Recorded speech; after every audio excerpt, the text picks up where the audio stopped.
sobre todo lo que es creado. Por lo tanto, mientras Adán mantuvo esa relación con Dios, la tierra se sometió a su dominio, porque su Dios era rey. Estamos hablando acá del hombre en su inocencia, por supuesto. Elimelec se casó finalmente con una mujer cuyo nombre era Noemí. Y el nombre Noemí significa placer. Y si nosotros somos cuidadosos, vamos a encontrar una lección preciosa acá. Porque en la unión de estos dos nombres, tenemos nosotros toda la doctrina acerca de la caída del hombre, aunque les parezca mentira. Cuando Satanás le habló a Eva en el jardín, le dijo: ¿de veras que Dios te ha dicho que de todo árbol podéis comer, pero hay un árbol del cual no podéis comer? Como sugiriendo que Dios les estaba negando lo que les produciría placer a ellos. Y el demonio astutamente lo hace siempre, aún con nosotros, porque él no le colocó una tentación como tentación, que pudieran ver que era una tentación, no. Les presentó algo que parecía delicioso, parecía muy bueno, los introdujo a un nuevo dominio, los introdujo los iba a convertir en dioses con minúscula, sin Dios, porque ellos iban a ser dioses. Y cuando mi Dios es rey, Elimelec se casa con placer, que es Noemí, transgredió los límites establecidos por Dios porque buscó su placer antes que el placer de Dios. Y mis hermanos, en el Nuevo Testamento leemos que así son los que aman el placer más que a Dios. Ese es el espíritu de la época, lo ha sido siempre, lo sigue siendo hoy. En el matrimonio de Elimelec y Noemí, nosotros tenemos una imagen del hombre caído, perdido. Ellos tenían dos hijos, uno se llamaba Mahlón y el otro se llamaba Keilón, que quiere decir, Mahlón quiere decir enfermo y Keilón quiere decir añoranza. Y cuando estos niños crecieron, de paso, qué nombres, imagínense un pobre niño llevando esos nombres. Cuando estos niños crecieron, toda la familia se movió a otro país fuera de Israel, salieron de Belén porque había hambre y se fueron a Moab, nada menos que a Moab, los enemigos de Dios. Y allí los jóvenes se conocieron con muchachas no creyentes y se casaron con Orfa y con Ruth, dos mujeres moabitas. Y lo próximo que leemos es que Elimelec muere. Y allí queda Noemí con sus dos hijos. Y los dos hijos, como yo les decía, se casan. Y esto encaja perfectamente con la imagen que nos ofrecen las Escrituras sobre la caída. Porque fíjense, Elimelec muere, Mahlón muere, Keilón muere. Hay muerte, y esto nos habla a nosotros sobre la caída del ser humano. Después leemos acerca de las generaciones de Adán, y ahí leemos que Adán y Eva tuvieron a Abel, y luego tuvieron a Caín, y que Caín mató a Abel, el primer caso de muerte. Pero a partir de él, de ahí, nosotros leemos todas las generaciones de Adán, y vemos que Adán tuvo a Set como hijo, y creció, vivió y murió. Y luego vino su descendiente y también murió. Y luego su descendiente y murió. Es una campanada de muerte continua a través de ese capítulo. Nacieron, crecieron, vivieron, murieron. Murieron y murió y murió y murió. La parte principal, mis hermanos, que vemos aquí es la caída del hombre. Y la caída del hombre es lo que provocó la muerte. Por eso, La parte principal de la historia comienza con estas tres viudas en el país de Moab. Noemí decide regresar a Belén. Después de todo, Belén era la casa del pan. Ese es el significado. Quiere volver a su tierra. Y las dos nueras quieren volver con ella. Se deciden a volver con ella. Habían aceptado al Dios de ella. Quieren volver con ella. Y las dos nueras prometen acompañarla y comienzan su travesía. Pero de pronto encontramos que Orfa comienza a caminar más lento y va quedando atrás, como no queriendo dejar Moab. Y entonces Noemí le dice, mira, Orfa, si tú quieres quedarte en Moab, quédate. Y ella le dijo, sí, yo no puedo seguir adelante. Así que la besó y se volvió atrás. ¿A dónde volvió? Volvió a sus viejos caminos, volvió a su gente, volvió a sus viejos dioses. Y entonces le pregunta a Ruth, ¿quieres tú también volverte? Y ahí Ruth dice las palabras más hermosas que muchas veces las decimos en los casamientos, ¿no es cierto? No me ruegues que te deje y que me aparte de ti, porque a donde quiera que tú vayas yo iré, donde quiera que tú vivas yo viviré. Tu pueblo será mi pueblo y tu Dios será mi Dios. En otras palabras, en estas muchachas nosotros encontramos un cuadro preciosísimo, una imagen especial de las dos clases de entrega que podemos hacer al Señor Jesucristo. Y nosotros lo vemos continuamente. Tenemos un ciclo de conferencias y vemos cómo la gente se convierte.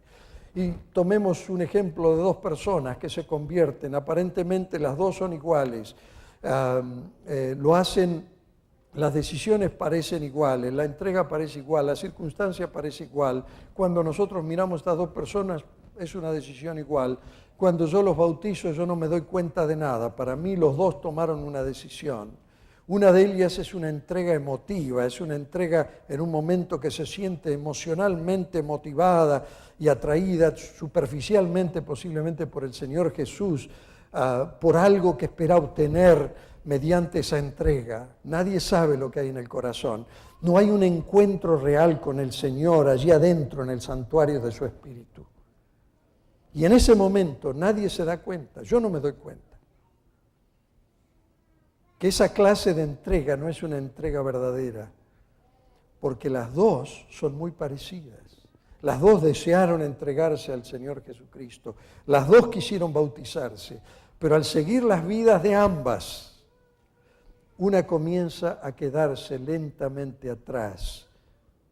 Y Orfa llega a un punto en que dice, no puedo seguir adelante. Orfa se dio vuelta y regresó a lo suyo, a lo viejo, a lo de antes, a sus ídolos, a su mundo, a su gente. Había sucedido algo solo que era un cambio superficial nada más y volvió a lo de siempre. Pero en Ruth nosotros vemos una entrega real. Ella dice, donde quiera que vayas iré yo. Seré totalmente tuya en cuerpo, en alma y espíritu. Y donde quiera que te alojes, lo haré yo. Y donde quiera que tu pueblo conviva, viviré yo. Y donde tú mueras, yo moriré. Y no regresaré jamás. Eso es una entrega. Mis amados, en el verso 19 leemos, caminaron ellas dos hasta que llegaron a Belén. Y aconteció que cuando entraron en Belén, toda la ciudad se conmovió a causa de ellas y decían, ¿no es esta Noemí? Y ella les respondía, no me llaméis Noemí, llamadme Mara. Así que Noemí significaba placer, pero Mara significa amargura. Mis amados, qué curioso, porque continúa diciendo esto la misma Noemí, porque el Todopoderoso me ha hecho muy amarga mi vida. Cuando mi Dios el Rey, ¿no es cierto?, se casa con el placer, este se convierte tarde o temprano en amargura. ¿Por qué habían ido a Belén? Sencillamente porque leemos allí en Ruth capítulo 1, 6, que oyó que allí Jehová había visitado a su pueblo para darle pan. Belén significa casa del pan. Y Jesucristo mismo había dicho, yo soy el pan de vida. En otras palabras, de modo que fueron al lugar donde Dios había dado pan, alimento. Y de la amargura del primer capítulo, nosotros entramos ahora en el segundo capítulo, que nos habla de la gracia preciosa, del regalo, de ese regalo, esa es la palabra. Fíjese lo que dice, Noemí tenía un pariente de su marido, un hombre de buena posición en la familia de Elimelec, el cual se llamaba Boaz. En algunas Biblias dice Boaz, en la mía, que es la Nueva International, dice Boaz, al igual que en el inglés. El nombre Boaz significa fortaleza, fortaleza. Un hombre fuerte, un hombre rico, ¿no es cierto? Y Ruth, fíjense lo que dice en el verso 2, al verso siguiente, dice, y Ruth, la moabita, dijo a Noemí, permíteme ir al campo para recoger espigas tras aquel cuyos ojos yo hallé gracia. Y ella le respondió, ve, hija mía. Y llegaron a Belén, sumidas en la amargura propia de la viudez, sin ninguna esperanza de nada, sin ninguna ayuda, sin tener nada. No tenían hogar, no tenían plata, no tenían dinero, no tenían nada, no tenían propiedades. La única opción era la destitución, era la bancarrota. Estaban en bancarrota, en destitución completa. Pero de algún modo, Ruth le dice a su suegra, déjame ir al campo a recoger espigas entre las mazmorras para que pueda hallar gracia, para que pueda hallar favor. Sin lugar a duda, en ese agotador trayecto desde Moab hasta Belén, de regreso las dos mujeres se preguntaron varias veces, ¿y cómo vamos nosotros a sustentarnos cuando lleguemos a Belén? Noemí debió recordarle, yo me imagino, la providencia de Dios, porque Dios tenía providencia para toda esta gente, los pobres de Israel. Y le leyó allí, supongo, Levíticos en el capítulo 19, versos 9 y 10, donde dice, cuando seguéis la mies de vuestra tierra, no segarás hasta el último rincón de tu campo, ni recogerás las espinas en tu campo segado, tampoco rebuscarás tu viña, ni recogerás las uvas caídas de su viña, las dejarás para el pobre y para el extranjero, yo, Jehová vuestro Dios. En otras palabras, era una ley que cuando recogían debían dejar detrás para los pobres algo. Y Ruth aceptó su pobreza. Ruth aceptó su bancarrota y salió a buscar la gracia, salió a buscar el favor para encontrarla y la encontró. Mis amados, nos enseña algo. Fíjense, al siguiente verso dice, ella fue y espigó en el campo tras los segadores y dio la casualidad, si es que podemos llamar casualidad, de que la parcela del campo pertenecía a Boaz, que era de la familia de Elimelec.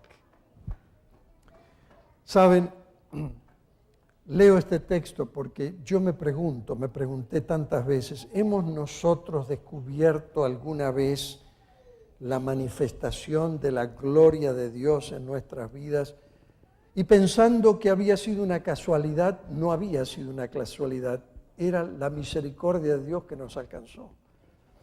¿Cuántas veces hemos pensado que esto fue un accidente, cuando en realidad no fue un accidente, fue una cita divina que nos ha ocurrido? Ustedes recuerdan a Zaqueo. Zaqueo se subió a ese árbol, a ese sicomoro, y yo me imagino que estaba pensando, bueno, qué suerte que me puse en este árbol. De casualidad el Señor Jesús va a pasar por acá. Y yo me imagino que cuando Jesús se paró debajo del árbol, dice, Él se felicitó a sí mismo porque a pesar de que era un hombre de mucho dinero, ¿no es cierto?, tenía una fachada de que no necesitaba nada, pero en realidad necesitaba mucho para su alma. Y sucedió que casualmente, entre comillas, ¿no es cierto? Jesús se va y se para debajo de ese árbol. ¿Casualidad?